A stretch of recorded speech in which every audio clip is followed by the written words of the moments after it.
Hey,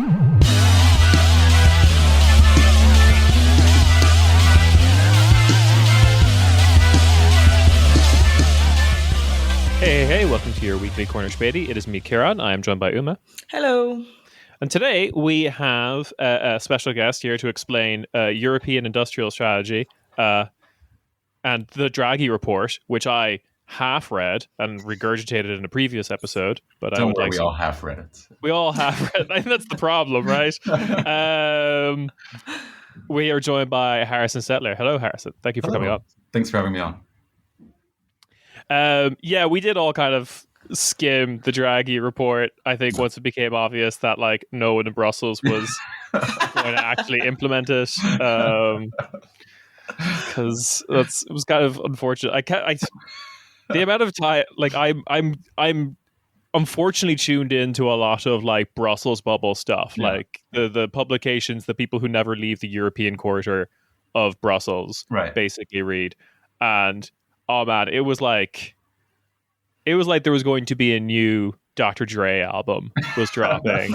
Everyone was so hyped for it, and then it came out, and they were like, "You didn't say what we kind of wanted you to say," and we're done playing with you now. Well, the 5-page, 10-page, or whatever executive summary is concise, easy, digestible. Absolutely. That's all you read. I mean, you're referring to it as a Brussels document, which obviously, sure, is fair. It was a report commissioned by the Commission. But I know anyone who, like me, I guess I live in Paris, and it's very much also maybe a Franco-Italian document. So if you're cued into the way the French and the Italians look at Europe, and you follow the way the French and the Italian or the Southern European political class discuss Europe, you'll be very familiar with these critiques being made by Draghi. That's actually very fair, because from the perspective of Berlin was just this report's too Southern European. This is too. Exactly. What's all this talk of redistribution of wealth? No. Seems too aggressively Südländer. We will not be doing this. But yeah, to just kind of kick us off, I would be very curious on your take on what has been the EU industrial strategy so far. What has Europe been kind of built on? Because I've heard all kind of sorts of descriptions. My favorite one is a museum with a handful of financial instruments attached. Is basically a description of the continent. But yeah, what is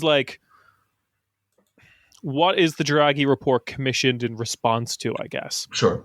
Well, a lot of things. I mean, I guess first things first, I think if I had to give a one-sentence answer to sort of what has European industrial policy been up to now, it's been a lot of talk. I think it's worth remembering, and it's worth underlining, first off, that the budget of the European Union is still 1% of the GDP of the member states, the collective member states. So as a whole, European Brussels-directed industrial policy, by which we might mean sort of subsidies, direct investments by European-sourced funding is essentially non-existent. European industrial policy, if by Europe we mean coming from capitals or states within the European Union, is just that. It's dependent on the financial and economic power of the member states. So the degree to which a country like Germany or France or the Netherlands can support its industries and its businesses relative to the financial leeway and economic firepower that a city or that Athens or Rome or Madrid or Warsaw have over their economies. So European industrial policy up to this point exists on a national level, like all states, but on a collective level, it's very slim. I guess one maybe opening. I think there may be two things when we think about European economic policy that's important also to remember is obviously there have been significant laws or policy initiatives that have passed, but they're on the level of sort of regulations. This is the Net Zero Industrial Act, these sorts of things.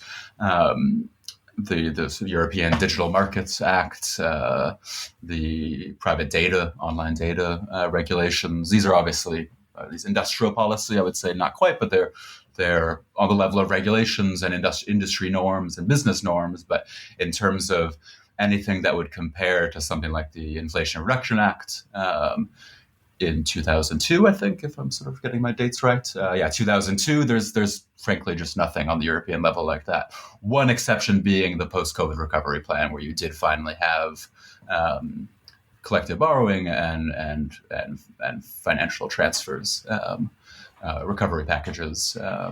From Brussels to member states. But so I guess, long story short, it's still a hypothetical, and it's on the level of debating and discussion, and not yet on the level of a concrete unified policy. And what is it all in a response to? I guess I sort of gave kind of an indication there with the Inflation Reduction Act. If you are a European if you're a sort of a European Brussels technocrat, or a CEO of a leading EU corporation, or a editor of a business newspaper, and you're looking towards China and you're looking towards the United States, you're increasingly worried about how European capitalism is faring relative to the other major centers of the global economy. And there's over the last sort of 2 years, I mean, specifically since, I would say, maybe the sort of COVID aftermath, the Inflation Reduction Act, but more or less also since, I think, the early 2010s, there's been kind of a growing chorus of a fear of European decline. And the title of the Draghi Report, was sort of the subject of this talk here, is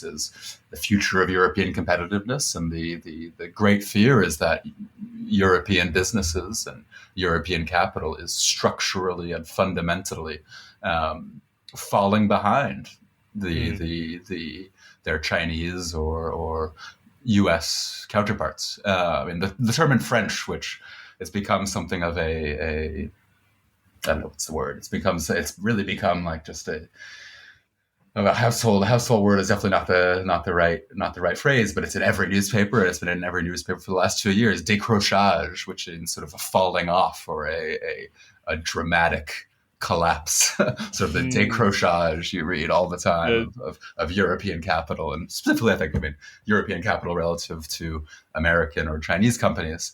I think there's a bit of maybe a French inflection to that as well, in that there's a great fear of sort of, the weakness of French capital relative to German capital, which obviously goes back beyond the immediate sort of post-COVID moment, back towards reunification, the post-2008 and German reunification. So it's been, I think, I haven't done the full genealogy of this fear of European economic decline. Obviously, the Germans were not that worried about it until quite recently, but I think the debate probably began in earnest, specifically among sort of the Italian and the French elites. And now that Germany has had its sort of the rug pulled out from under it since the invasion of Ukraine and the end of what was essentially maybe Germany's industrial policy for a few decades, which was cheap Russian gas.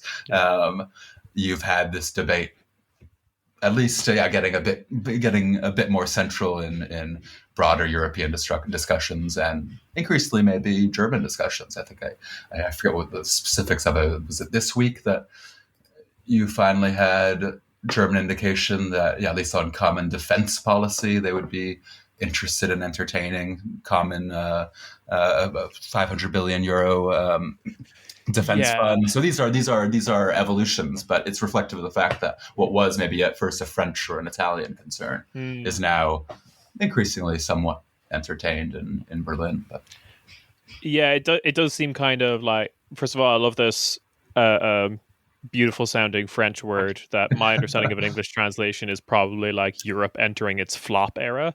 Sure.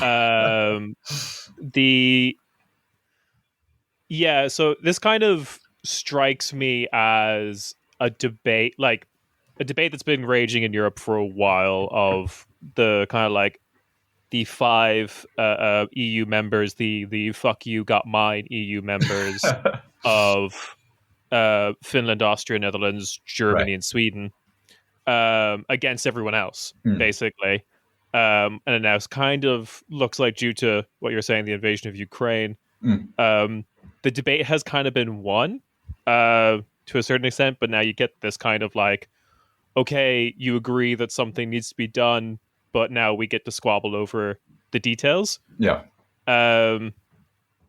There's the Inflation Reduction Act is one that strikes me as probably a precursor, for sure, because it robbed from Europe what was something of like a source of pride for a lot of these Northwestern countries, which was the green technologies space that kind of all reshored, basically, I think is the term, to America. Or at least that's the hope or the trajectory. It's not. Yeah. Although, we have Northvolt in Sweden being a pretty dark omen, I guess, of foreboding things to come. So I'm very curious to see what this goes. I'm curious about like how this gets roped up into a panic over China, because up until like maybe a year or two ago, the impression I always got of China, especially when you're talking about like the 2020 election in the United States, where Biden and Trump were basically fighting over who could be the most China hawk president. It kind of like, the impression I got in a lot of European countries is they didn't care about China as much. They weren't on that bandwagon as much as the Americans were. They were totally on the bandwagon with the Americans on the Russia. They view Russia as like a threat. They view Russia as like a problem, but didn't really get that. And it only seems like that's happened for a lot of European countries since the BYD electric cars kind of like aggressively overtaking German car manufacturers in terms of e-vehicles. But we'll see what that holds. It seems to actually be talking about both USA and China competition actually seems to be working for, at least on a Brussels level, as some sort of a uniting factor. Of like, you have like people like policymakers and politicians in Eastern Europe who are very committed to Atlanticism and would not get on board with being particularly hawkish towards the United States. They view the United States as important. They view NATO as important. So we talk to them more about China. And then you come to Western Europe, which has this kind of more of this sense of pride that we could do things by ourselves. Europe can be a major player on the world stage. Sure. We can talk to them more about America. Isn't it kind of embarrassing how after World War II, this proud nation of France became kind of like second fiddle to the United States? Sure. But before waxing too lyrical about that, or how every European is secretly a Gaullist, let's talk about the actual Draghi report and his prescriptions for how to fix everything. Right.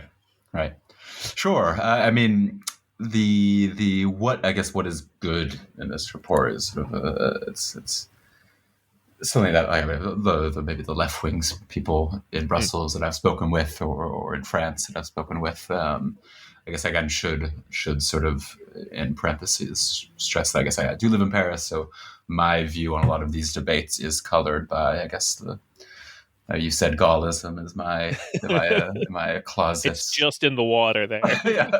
Closet left-wing Gaullist, probably. But that is a question that everyone finds themselves asking. What is good in this report? And there is absolutely, I mean, there are important elements, which is, namely, is the thing that probably will have the toughest time getting through, which is just the figure that he puts out there: 750, 800 billion euros of annual investment, preferably EU-directed investment, which he then hedges because he knows that that is such a political non-starter for the frugals of Europe, Germany, Austria, Netherlands, so on and so forth. So what is good is he puts this figure out, and that is it's hard, I think, to disagree that there is a deep need for sort of counter-cyclical spending or European investment in green technologies. I think that number is obviously impressive given the degree to which, as I said earlier, there's nothing in the way of that on a permanent basis in Europe, contrary to U.S. investment or Chinese investment. But throwing money at a problem is not necessarily also a worthwhile solution. I mean, for all of the sort of fawning in Brussels and in Europe over the Inflation Reduction Act, which has been sort of saluted as this sort of incredible resurgence of a workerist industrial policy in the United States by Biden. I mean, 2 years later, and what was the sort of signature element of Biden's economic agenda after the sort of the specific COVID recovery plans. I don't know. It's not like that, and it's not like that prevented the return of Trumpism to power. So I don't know. The devil is obviously in the details. If we're going to talk about the sort of amount of economic resources that are going to be put forward. I think a lot of interesting reappraisals of the IRA that we've seen specifically over the last maybe 5 weeks since Trump's reelection, there's a lot of useful warnings to Europe. I mean, what really was the IRA about? Sure, yeah, there's a lot of, onshoring, green manufacturing, sort of, again, parallel to a lot of the chip stuff that Biden has also seen. But really what this is about is about geopolitical confrontation with China. And there is a heavily sort of, this is an industrial policy about weaning the United States off of Taiwan and in a lot of crucial supply chains. And it's not like it's you flick the switch and there's suddenly a return to sort of massive unionization in the United States and downwardly flowing wealth and resources to American workers. So as a silver bullet, the IRA, sure, it maybe is making American capital more expensive, but it's by no means irrigated down into American society. And Biden's industrial agenda that Europe has praised, sort of, again, U.S.'s ability to marshal an enormous amount of investable capital, which is kind of also a function of the place of the U.S. in the global economy, was not the silver bullet needed to stop Trump. So that has, I think, a lot of lessons. I mean, what we're really seeing with a lot of the investment, sure, you see elements, or a lot of the Draghi's suggested investments. Sure, you see things like subsidies for green technologies, protectionism relative to Chinese solar or EV capacities, but also a lot of it is also defense focused. So, I mean, that there is obviously a debate to be had there about Europe's defense industry, and we should get to that after. But it's not like this 800 billion euro figure that he puts out there is all going to flow down into socially useful investments that are going to strengthen the bedrock of European communities. A lot of it is power politics. I mean, is it Paul Mason, the English columnist, put out a extremely fawning piece for Social Europe about the reports, and he essentially praised the Draghi report as symptomatic of a needed shift of the European economy around sort of military Keynesianism, which is, I think that's definitely one of the undertows, or sort of the implicit statements of it is a military industrial policy. I mean, but Macron, who's obviously one of the big cheerleaders and has probably been the most high profile European cheerleaders of an active sort of European industrial policy. He said, we need a social war economy is sort of is the phrase that he uses. We need the European they-them army. Exactly. It does also strike me reminiscent of like I think it's Wolfgang Streeck's kind of Yeah. like perception of like what gets in the way of a truly united Europe, which is requiring France to submit to Germany economically and requiring Germany to submit to France militarily. Sure. And it kind of seems like we're now in a world, or like at least kind of an explanation of why like Macron's kind of like Europeanist tendencies are kind of like feeling themselves, or why he's, despite everything going on internally within France, at least feels a little bit confident in this stuff, is because like, well, economically, Germany has just kind of shat the bed. Sure. And we are now in a world where being a military power is suddenly more relevant than the kind of like, WTO kind of like 90s, 2000s era. Yeah. So like, it kind of makes sense why this kind of like, what German would call this, like Südländer kind of understanding. Stop insulting me, kid. No. You love spending money. But this kind of like understanding of like, hey, for the love of God, we need to invest. Yeah. Conversation has gotten, a degree of like, we're allowed to talk about it now, basically. I mean, again, talk. Yeah, that's absolutely. Yeah. talk. But if you, and I agree, Macron has sort of, insofar as sort of a strategic autonomy, European strategic autonomy, have become these buzzwords that Germany will now say von der Leyen will give lip service to. But if you really look at the details, a lot of the stuff still deeply contradicts sort of the French vision, which is heavily, I mean, as you said, heavily on military industrial concerns. I mean, I think I think both sort of Christine Lagarde and von der Leyen said similar statements in the immediate weeks after Trump's victory.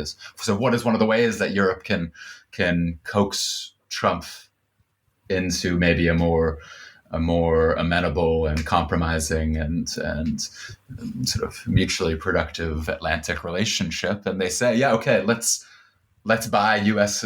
military hardware, which is exactly what the whole French discussion about strategic autonomy is about. I mean, the French know that one of the key industries where they are in a relatively stronger position than Germany, or relatively more competitive vis-a-vis the Germans, is specifically on defense hardware, on military technology. France has an aircraft carrier. A French-made bullet costs something like a tenth of what a German-made bullet costs. Like, it's also just like a far more efficient industry. Like, the huge problem with, like, I can't remember, the report was just like, the military budget of the two countries is basically the same, but France has so much more to show for it. I mean, and France does. I mean, it can produce the I forget what the actual industry term is, but basically there's a fully sort of horizontal, or the full offering, the full gamut of a modern army, Navy, Air Force. France can be a one-stop shop. Obviously, it's more of a boutique. To the United States, but you can buy your lasers or your missiles or your submarines or I don't know, your jets, your fighter jet in France, and France is arguably is the only country in Europe that does produce and manufacture the full gamut of military technologies. And I was this past June. I wrote a report for The Nation on what was it called again? The Eurosatory Convention. Okay. Which is the world's largest defense industry expo, held just north of Paris, in a massive, massive, massive convention center. And you absolutely see that really what is driving the French discussion is the sort of very Gaullist wet dream of being the European, or to be the anchor of a fully autonomous, integrated European defense industry, where you'll get the Poles, the Baltic states, all of them to buy Rafale jets, get the F-35s out, and this will be a boon for the European, in parentheses, the French industrial industry.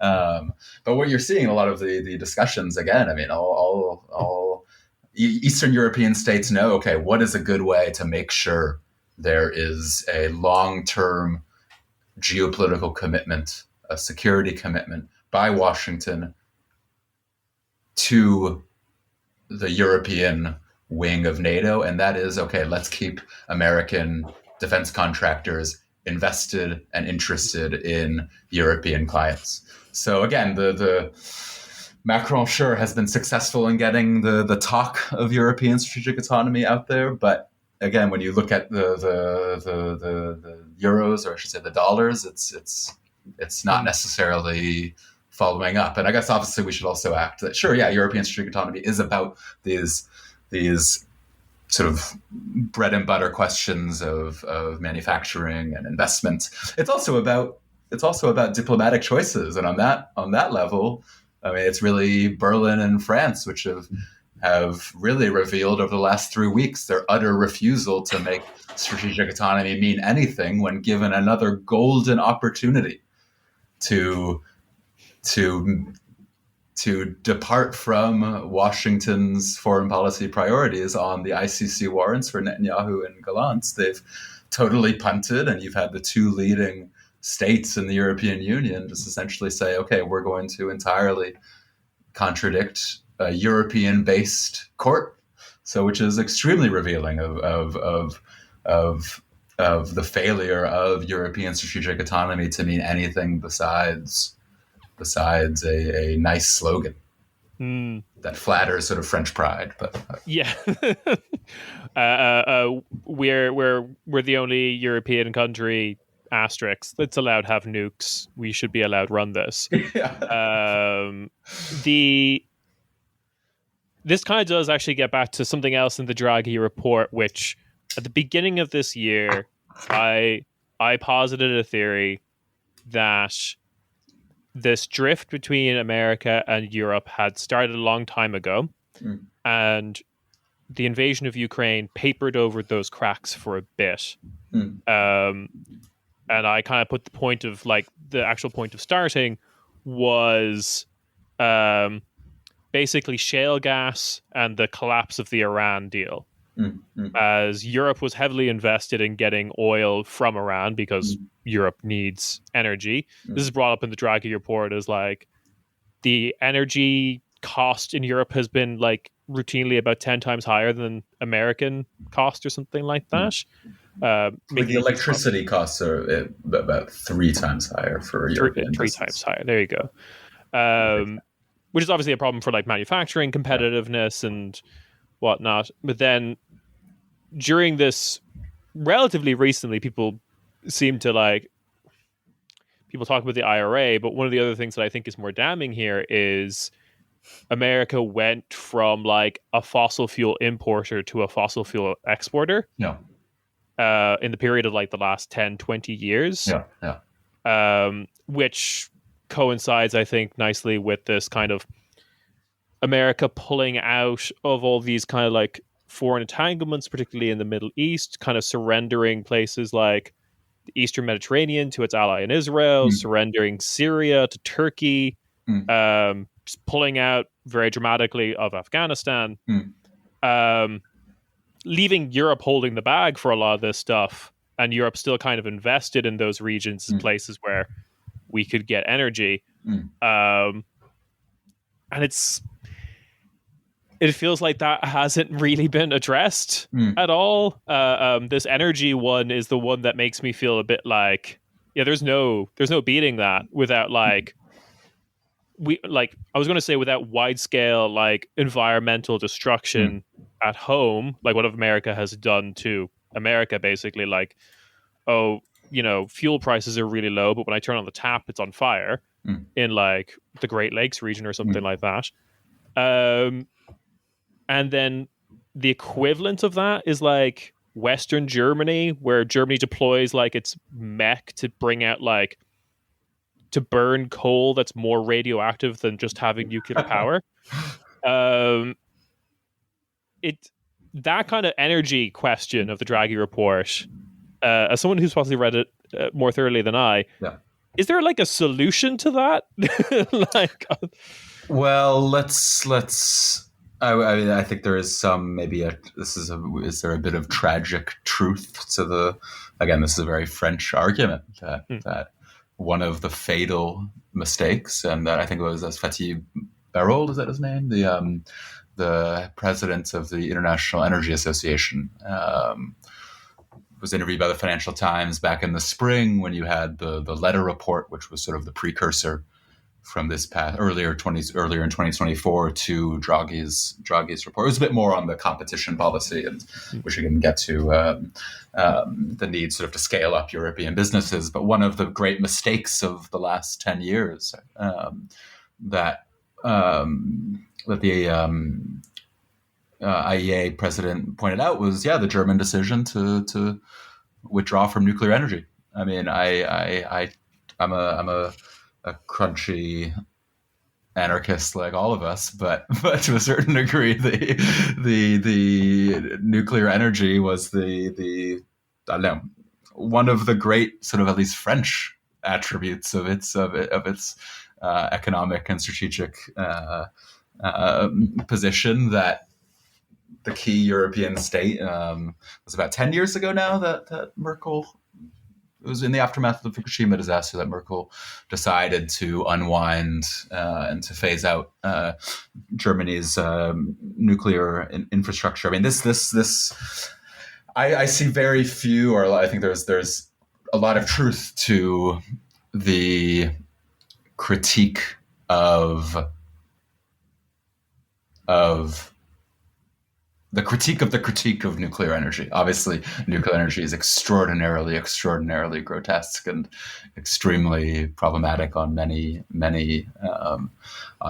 fronts, and it poses a whole sort of Gordian knot of questions about economic policy and waste and whatnot. But these extremely energy addicted societies that we all live in.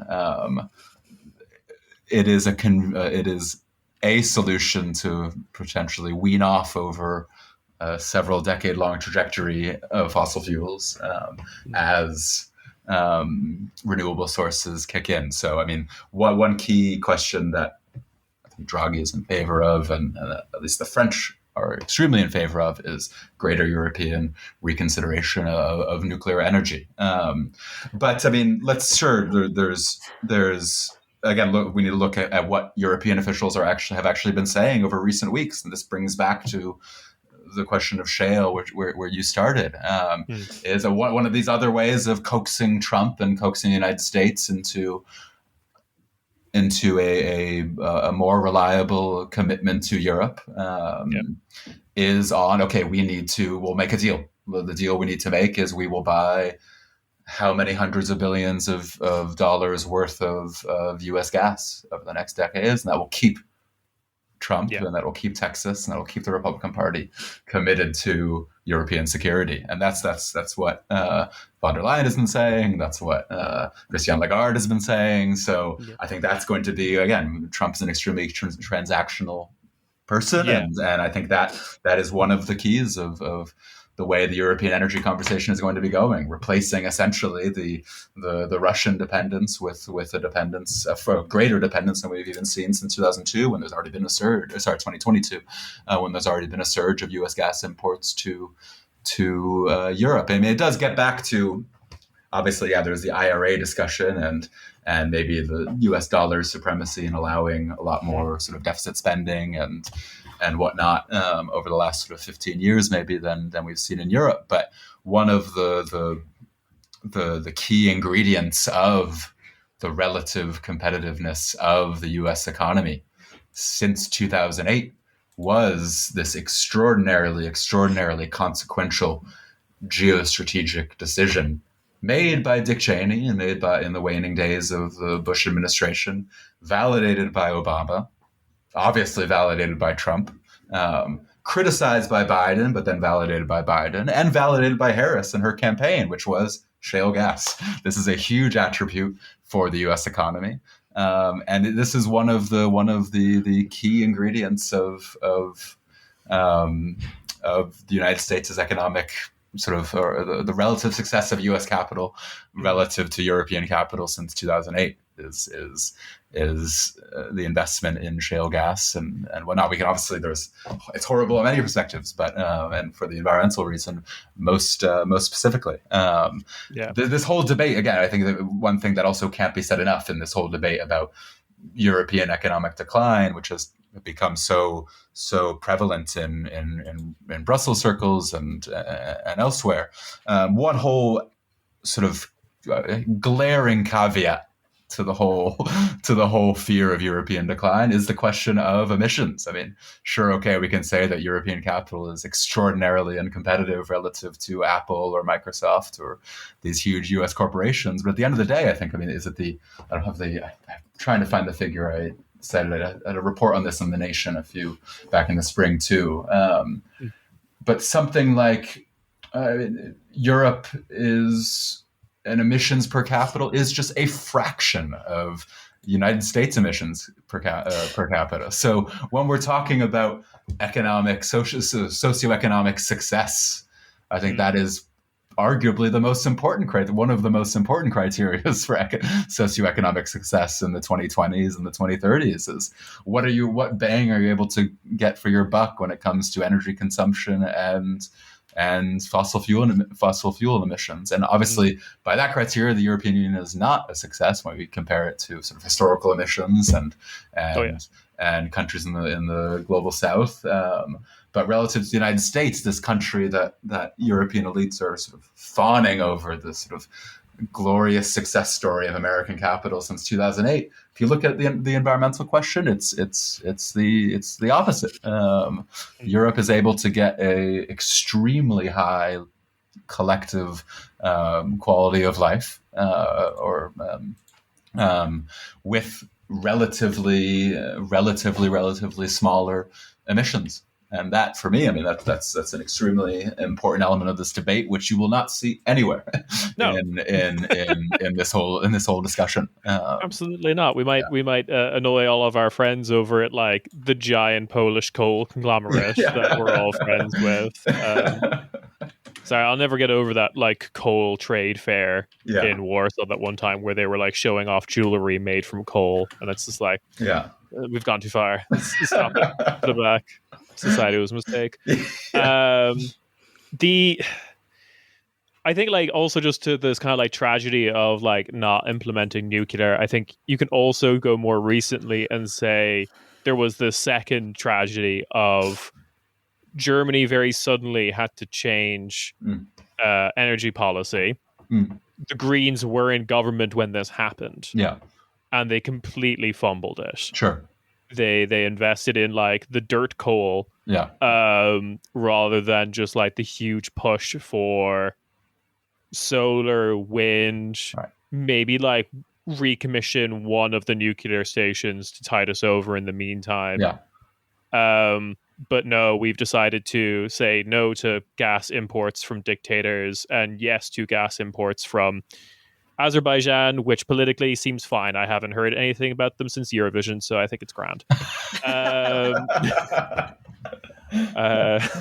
Or maybe or Germany is able, in what is it? How many weeks did it take for them to construct all those the liquefied natural gas terminals? And oh god, they scrambled. I mean, that's exactly the type of mobilization that you would think would be invested in. I don't know, solar or anything else, or anything else. But no. Yeah, no, it's. I think the news stories of I can't imagine this left Germany, but those news stories of them floating the ideas of heating halls, which was like everyone's heating will be cut off, but there will be these publicly accessible rooms that will have the heating turned on that you can go visit for like a couple hours and then head home. When that was floated in the press as like something to deal with this crisis of the possibility of rolling blackouts, everyone was like, they're going to murder us. We have to do something. Anything but the good idea, obviously. So there's you've kind of mentioned already Lagarde and I've seen this more from her than I've seen it from Ursula von der Leyen. But I guess they're both kind of saying the same thing. Uma's making faces at me calling her Ushi. Hate it. It's like he That's what her also nickname calls. is. He also called what's Varadkar, like the Taoiseach, the Prime Minister of Ireland. He just calls him Leo. The Irish tendency to I refer hate to it. political I'm leaders by their sorry. first names. No, it's like calling me like Pedro Sanchez just Pedro. Like, hey, Yeah, Pedro. it's Pedro. I hate think I've done it. that to you No. before and you hated it. Oh yeah, you said, "Oh, Pedro." I'm like, "Who's Pedro? Who are we talking about?" It's okay, to be fair, Leo is kind of an uncommon name in Ireland. If you say Leo, True. you're only referring to like one of them. Pedro is not. Pedro is a very common name. Pedro today. is, yeah, exactly.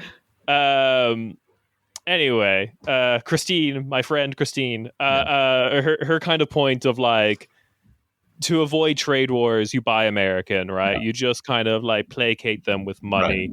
Right. I think the first person to actually kind of come out the gate in response to Trump winning the election with this was actually Zelensky, who was just kind of like, we're not concerned.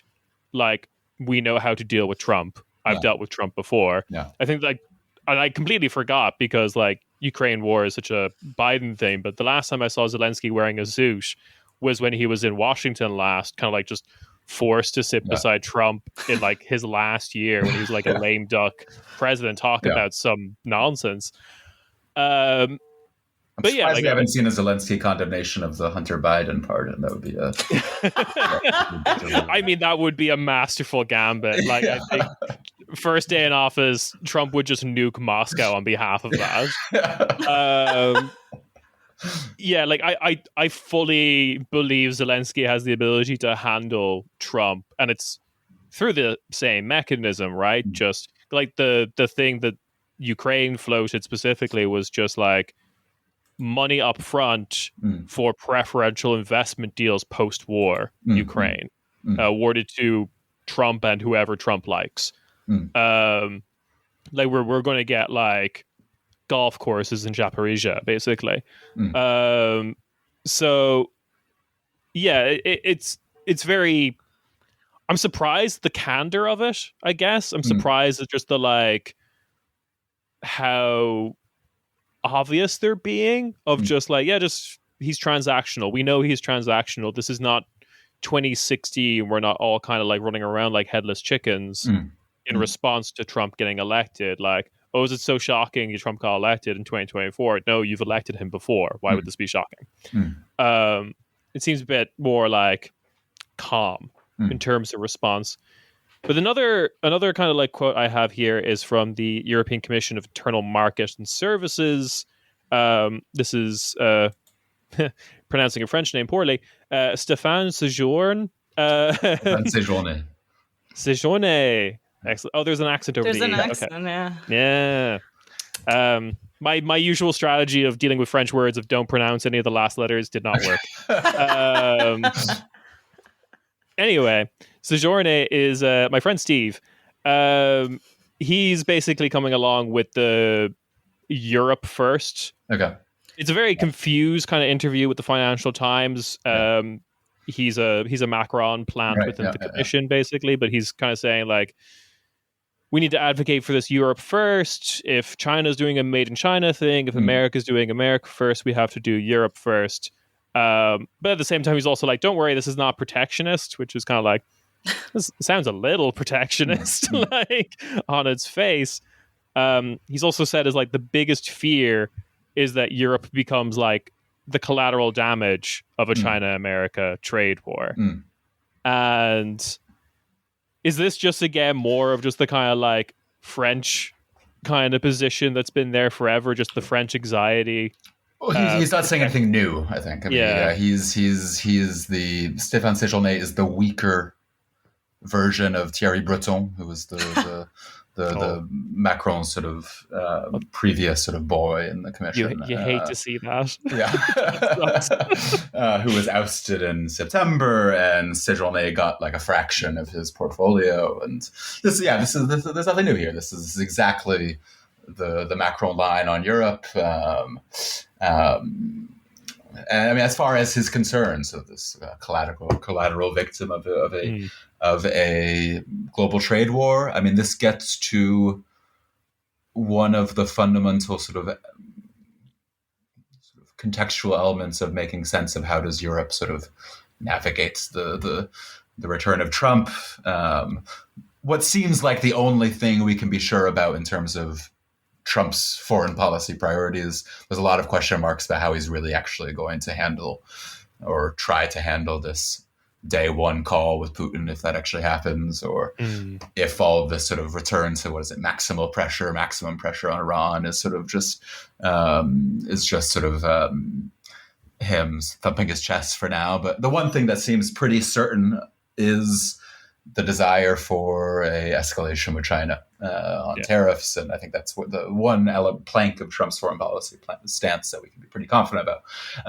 This gets to, at least from Europe's perspective, is extremely difficult because, I mean, like on everything in Europe, there's not one European position. Like on Israel and Palestine, like on the ICC warrants, we've seen countries in Europe say they'll enforce the warrants, and we've seen countries in Europe say that they will not, namely France and Germany. Or like in Ukraine, there's been lots of different sort of European stances, obviously the most extreme being Orban's, and Macron has had a full dance. He went from the first days of the war to being I'm going to call Putin and the old sort of French position on Russia to when he wore the hoodie. We remember that. Yeah. But China is another example of, you have just so many different European positions and so many different interests. And I mean, Europe being a collateral victim is even maybe an overstatement, because there are interests in Europe that do want protectionism and that do want European tariffs relative to Chinese imports, and that greatly fear that a trade war between the US and China will essentially mean that China will be able to dump all of the products that it used to be selling to the United States into the European market.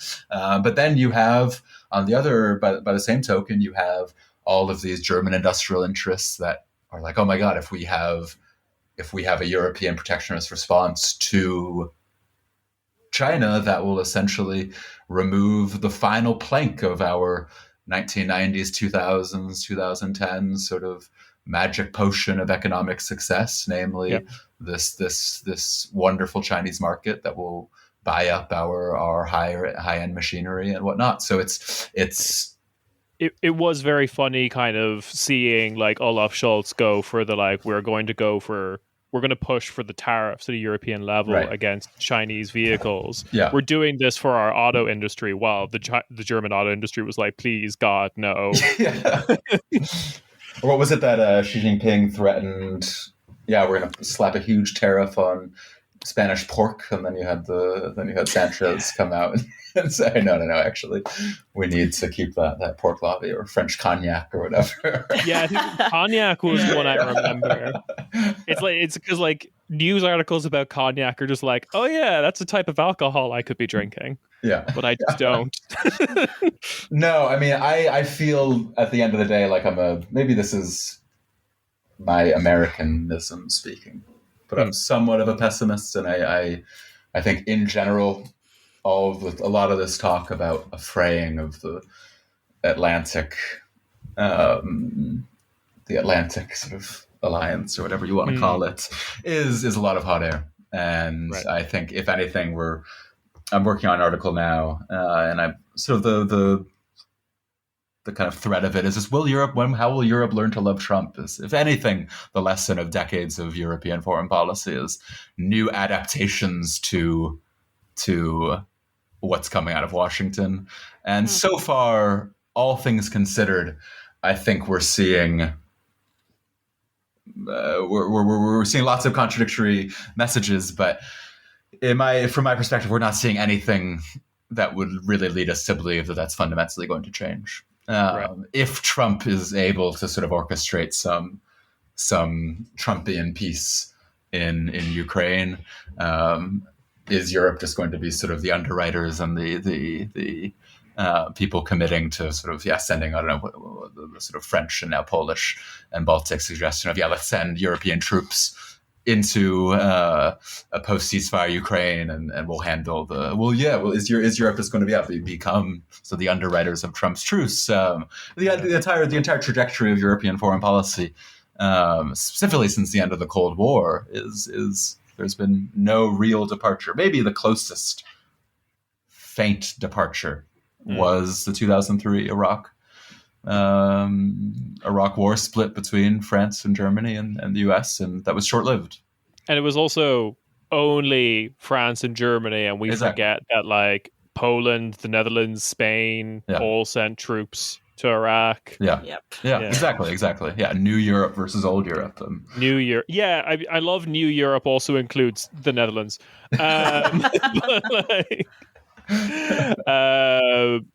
So that's fair. I hate to see it because I hate to see the kind of like German predictions of just double down on Atlanticism. This will work out, prove fruitful. I hate to see my enemies win, but it's interesting. I have some like curiosities at how, maybe this is also the very Irish perspective, I have some curiosities at how this will play out with like Israel Gaza particularly. If like America seems pretty keen on doubling down while like the European public is getting more aggressively like anti the status quo on this situation, to put it lightly. The European public, but I mean the parties in power. That's the big divide, isn't it? I don't think the Christian Democrats, if they win, are going to make a leap from the German position. If I don't think if out of the latest out of the collapse of Barnier's government we get some bastard coalition between the Socialist Party, the Macronists, and the Républicains, again underwritten by Le Pen, I don't think they're going to make a major leap from the French line since from Macron's line since last October. I mean, Italy, obviously, Orban. These states aren't. The parties in power are entirely they're in contradiction with the growing views in the in the European public, but the parties in power seem chronically unable to. I mean, even in my optimistic outlook, it's still like it just becomes South Africa again. Yeah, which is very optimistic. You're talking about like end of apartheid in like the land Israel Palestine.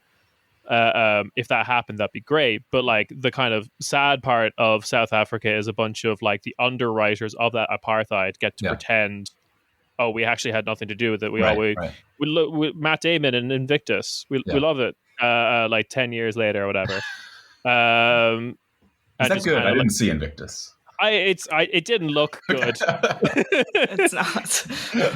It did just kind of look like the kind of movie that pretended that like apartheid in South Africa was ended because of rugby. It's very like white savior vibes.